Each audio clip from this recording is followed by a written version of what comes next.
kamu menjual agama. Memang kenapa? Kalau aku menjual agama, kenapa? Yang jual agama itu ngabalin. Ayo, ngabalin itu selalu bertengger seikat surban di atas kepalanya. Tapi karakternya, akhlaknya, kata-katanya full munafik, full penjilat. Itu baru jual agama untuk kepentingan perutnya. Gonggong membela tuannya misalkan. Siapapun digigit yang mengganggu tuannya. Walaupun harus korban kehormatan, korban harga diri, korban idealisme. Coba lihat di media-media sosial atau dimanapun. Kalau ada ngabalin, lihat komentarnya itu. Itu jual agama. Ma'ruf Amin itu jual agama. Kampanye pakai sarung. Kampanye pakai sorban. Kampanye pakai peci. Otakmu aja yang kotor. Otakmu aja yang kotor. Kiai Ma'ruf Amin itu jual agama. Mempolitisasi agama. Untuk jabatan. Jokowi itu jual agama. Lebih hina itu. Ngimami sholat di depan kamera, bagi-bagi sertifikat di masjid. Setiap kampanye, itu jual agama. Kiai Haji Akil Sirot, jual agama. Ceto welo-welo di depan mata. Rezim ini jual agama. Kenapa? Kamu jual agama. Kalau iya, kenapa? Janji politiknya, guru honorer akan diangkat jadi PNS. Itu tepati janjinya. 10 juta lapangan pekerjaan, kartu pramurah, prakerja, prasakti, Indonesia Pintar. Itu realisasikan semua.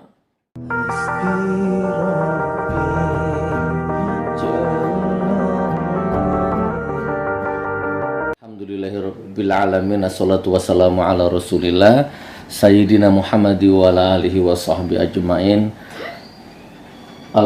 Suara apa? Alhamdulillah saudaraku, ketemu lagi. Barakallah. Saling mendoakan. Masih di dalam frekuensi yang positif, gelombang yang positif, insya Allah. Amin amin ya rabbal alamin. Kita akan bahas Q&A, tanya jawab, sekedar pengisi waktu luang. Jadi program Q&A ini kita buat hanya sekedar selingan lah ya.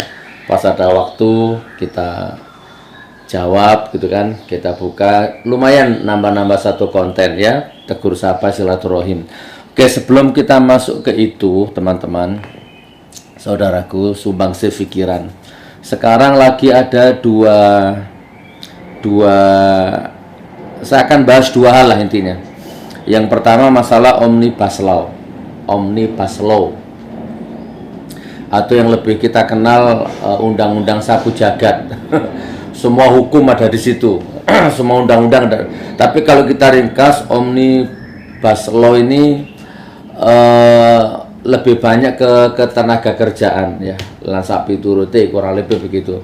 Saya hanya ingin bahas masalah Sandiaga Uno-nya aja ya. Jadi Omnibus Law ini kan undang-undang yang kontroversial ya kan. Saya akan ngomong pakai bahasa rakyat ya, pakai bahasa buruh. Saya akan melihat pakai kacamata yang sederhana, bahasa rakyat, bahasa buruh. Intinya Omnibus Law ini kan apa ya, ditolak sama buruh, ditolak sama rakyat. Beberapa ekonom, pengamat politik semua juga menolak Omnibus Law ini. Terus kemudian bahkan kemarin saya sempat baca di beberapa media, anggota DPR pun juga nggak tahu sebenarnya ini naskah Omnibus Law ini dari mana itu, naskah siluman kan begitu kan. Oke, next ya. Intinya beberapa hari terakhir ini media sosial viral dengan Sandiaga Uno yang mendukung undang-undang Omnibus Law ini. Karena katanya Sandiaga Uno, undang-undang ini nantinya akan mensejahterakan rakyat. Bahkan saya lihat di satu video Bang Sandiaga Uno ini ngomong naskah undang-undang Omnibus Law ini ada di meja saya setebal 1000 halaman. Intinya Sandiaga Uno sekarang sudah mulai mendukung undang-undang itu, setuju dengan apa yang dikatakan oleh penguasa, kurang lebihnya begitu. Oke, jadi gini teman ya, nih yang tadi nanya-nanya tadi. Mudah-mudahan video ini nyampe ke Sandiaga Uno ya. Mudah-mudahan video ini nyampe. Bagi saya nggak ngefek. Antum dukung, antum nggak dukung, udah nggak ngefek apa-apa ya. Cuman gini, ya saya setuju dengan beberapa judul yang di media sosial. Sandiaga Uno pengkhianat, Sandiaga Uno mengkhianati rakyat, Sandiaga Uno tidak seperti dulu, goodbye Sandiaga Uno, selamat tinggal Sandiaga Uno, bla bla. Saya setuju itu. Oke, mudah-mudahan video ini sampai ke Bang Sandiaga Uno. Satu dalih yang saya pegang dari Sandiaga Uno itu, undang-undang Omnibus Law ini kan katanya mensejahterakan rakyat. Padahal di balik itu masuk kontroversial sekali. Bang Sandi, kalau mau mensejahterakan rakyat itu gampang. Ya, nggak harus Omnibus Law. Ya, yang dimana notabene rakyat menolak, buruh menolak, kaum pekerja menolak. Lembaga-lembaga yang berkompeten menangani kaum-kaum buruh juga menolak. Ya kan? Jadi kalau mau membuat rakyat sejahtera, makmur, membuat negara ini makmur, sejahtera, tidak harus pakai Omnibus Law. Gampang kan? Pakai kacamata rakyat, pakai suara rakyat, pakai akal rakyat, pakai cara berpikir rakyat. Bagaimana? Gampang. Buka lapangan kerja sebanyak-banyaknya, sejahterakan rakyatnya, ya kan? Nggak apa-apa menterinya miskin, bila perlu presidennya miskin, yang penting rakyatnya kaya raya, rakyatnya makmur.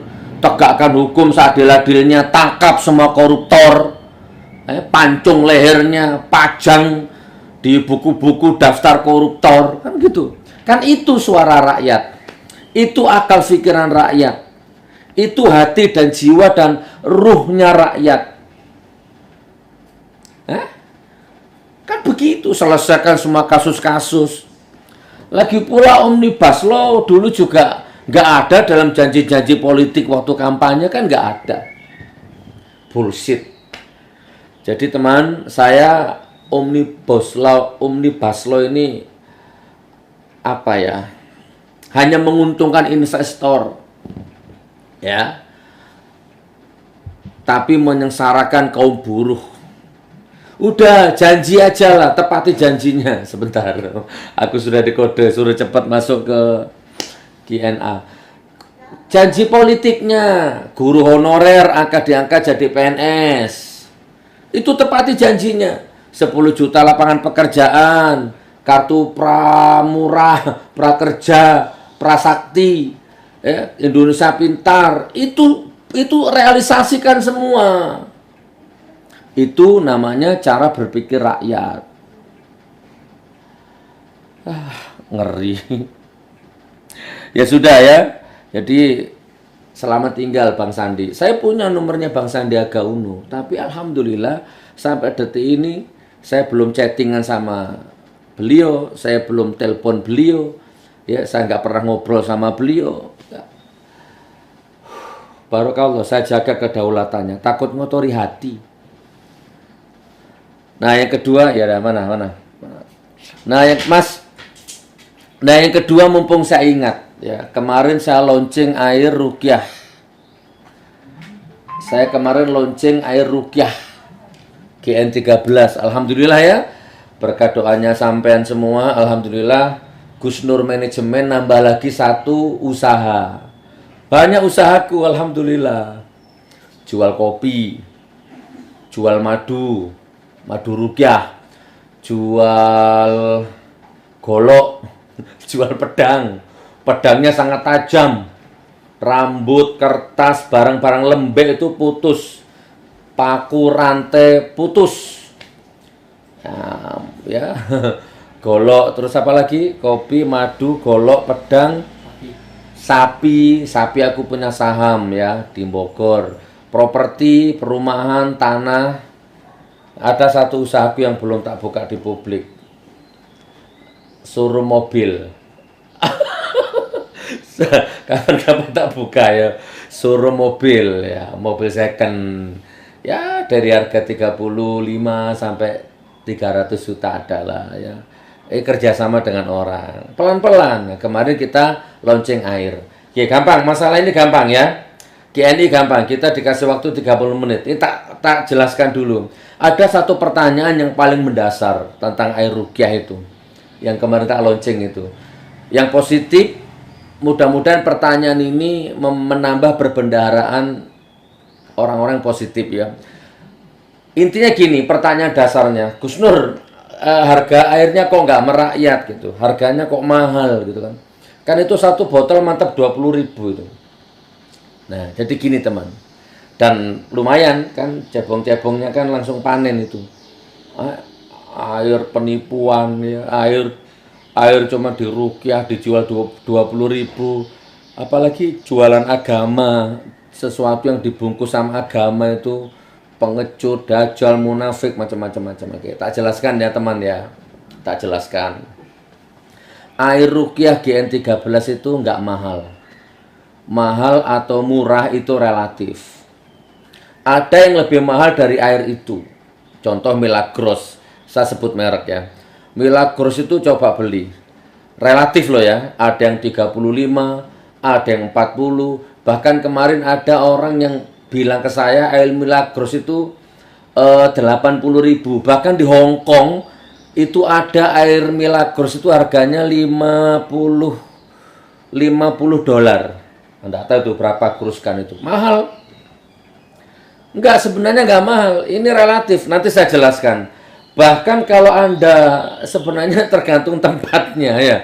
Coba naik pesawat Lion. Coba. Pernah naik pesawat Lion? Di pesawat Lion itu nanti ada pramugarinya itu jualan air. Itu air biasa itu. Malah 300 mili isinya. Cuma 4 kali teguk habis. Itu harganya 15.000. Tidak mahal itu air ruqyah itu ya. Dan nggak sama air ruqyah dengan air biasa itu nggak sama. Ngawur aja. Kalau kamu bilang sama itu karena otakmu nggak nutut.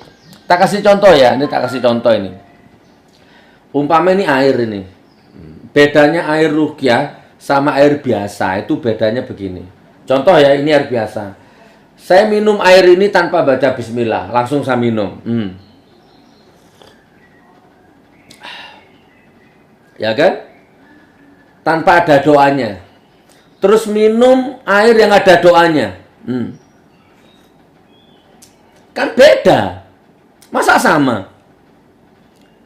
Terus Anda minum air yang tidak ada doanya, tapi Anda baca bismillah. Bismillahirrahmanirrahim. Airnya nggak ada doanya. Kan pasti barokah masuknya. Apalagi kalau air itu ada doanya. Minumnya sambil baca doa. Bismillahirrahmanirrahim, Bismillahirrahmanirrahim, Bismillahirrahmanirrahim. Apa nggak tambah berkah? Beda teman, ya. Itu air ruqyah GN13 itu, nggak apa-apa wes, molor nggak apa-apa. Air GN13 itu, staf karyawanku yang produksi air itu nggak boleh batal dari wudhu. Itu kita tekan itu, kalau wudhu batal wudhu lagi. Poin pertama. Jadi yang bungkus, yang nutup botol, yang ngepak, yang ngemas di pabrik itu nggak boleh batal wudhu. Wallahualam bisawab. Ya bagaimanapun juga beda lah. Ada karomahnya orang berwudhu itu.